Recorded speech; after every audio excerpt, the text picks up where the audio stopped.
Hi, everyone is talking today about an asset which most people had forgotten 2 years ago.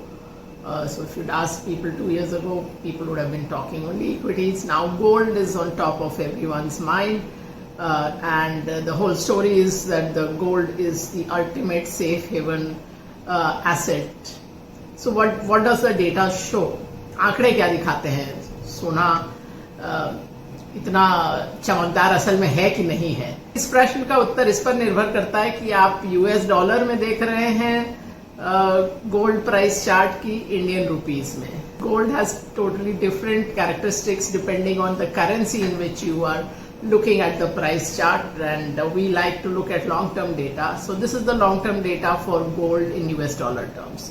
And recently I saw a headline saying gold is seeing the kind of rally we saw in 1979. After that, this is the first time we've seen a rally of this kind. So let me tell you what happened after 1979. So gold made a high in 1980 in dollar terms. And guess what? 19 years later in 1999 what had happened to the gold price? 19 साल में कितना return मिला आपको dollar terms में अगर आपने gold खरीद के रखा होता? And the answer is -62%. So 19 years later it was down in dollar terms by 62%. To reach the 1980 high it took all the time up to 2007. So 27 साल लगे 1980 का जो गोल्ड का हाई था उसको क्रॉस करने में. जो अगला गोल्ड का हाई बना उसके बाद 40% घटा. तो गोल्ड बहुत अधिक वॉलेटाइल एसेट है. हमने डेटा देखा है गोल्ड इक्विटी से ज्यादा वॉलेटाइल एसेट है. अगर आप जैसे गोल्ड को कंपेयर करें S&P 500, ये दोनों अगर डॉलर टू डॉलर कंपेयर करें तो gold has been more volatile than the S&P 500. जो अगला गोल्ड का हाई बना उसके बाद 40% घटा. Then if you look at it gold chart in rupees तो तब तो सब ठीक ठाक लगता है. ऐसा नहीं लगता कि गोल्ड बहुत वॉलेटाइल एसेट है, बहुत घटता है, 50-60% गिर सकता है. ऐसा कुछ भी नहीं लगता. और उसका कारण एक ही है कि रुपया डेप्रिशिएट करता है डॉलर के बनस्पत. So because the rupee depreciates against the dollar the rupee chart of gold looks good.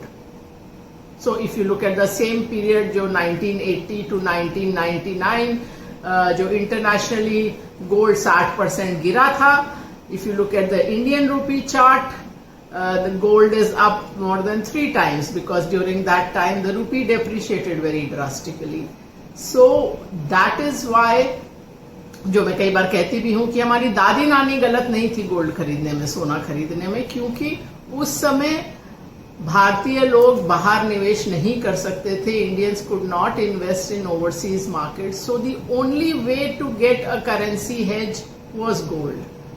But अब वो स्थिति नहीं है. Now Indians can invest overseas in various markets.